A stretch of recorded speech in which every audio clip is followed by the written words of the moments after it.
Hello everyone, আবারও চলে এলাম going to Chennai part 5 mini blog নিয়ে। তো চলো দেরি না করে শুরু করে দিই। তো এই যে আমরা ফাইনালি পৌঁছে গিয়েছিলাম চেন্নাইয়ে।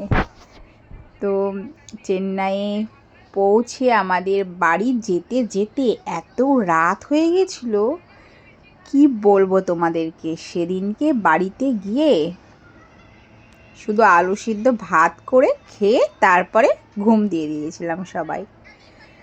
আর যেমন ছিল তেমনই সব কিছু ছিল, কোনো কাজকর্ম করার মতন হাল ছিল না আমাদের সেই দিন।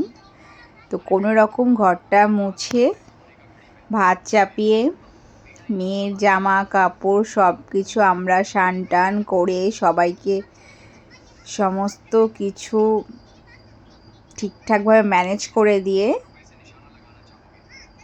আমরা খাওয়া দাওয়া করে শুয়ে পড়েছিলাম। আর এই যে এটা হচ্ছে চেন্নাই সেন্ট্রাল স্টেশন। স্টেশনটা অনেকটাই বড়। আর আমরা বাড়ি গিয়েছিলাম উবের বুক করে। মোবাইলে উবের বুক করলে খুব শীঘ্রই চলে আসে গাড়ি, বেশিক্ষণ সময় নেয় না। আর জানো তো, আমি যদি লোকাল থেকে ট্যাক্সি বুক করতাম তবে ভাড়াটা অতিরিক্ত পড়তো, তাই উবের থেকে আমাদের ভাড়াটা একটু কমই লাগে।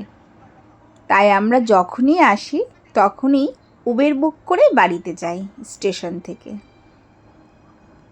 আর দেখো তোমরা রাত্রে কত সুন্দর লাগছে স্টেশনটা, আমার তো খুবই ভালো লাগে।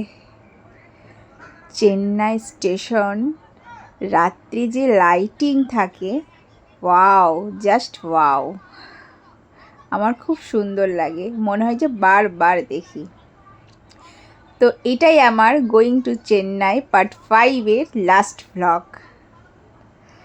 তো চলো আমি এখানেই আমার ভ্লগটা শেষ করছি। আবার তোমাদের সঙ্গে দেখা হবে নিত্য নতুন ভ্লগের সাথে।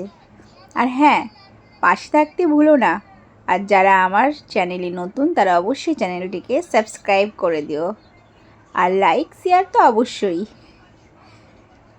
টাটা, ভালো থেকো তোমরা সবাই।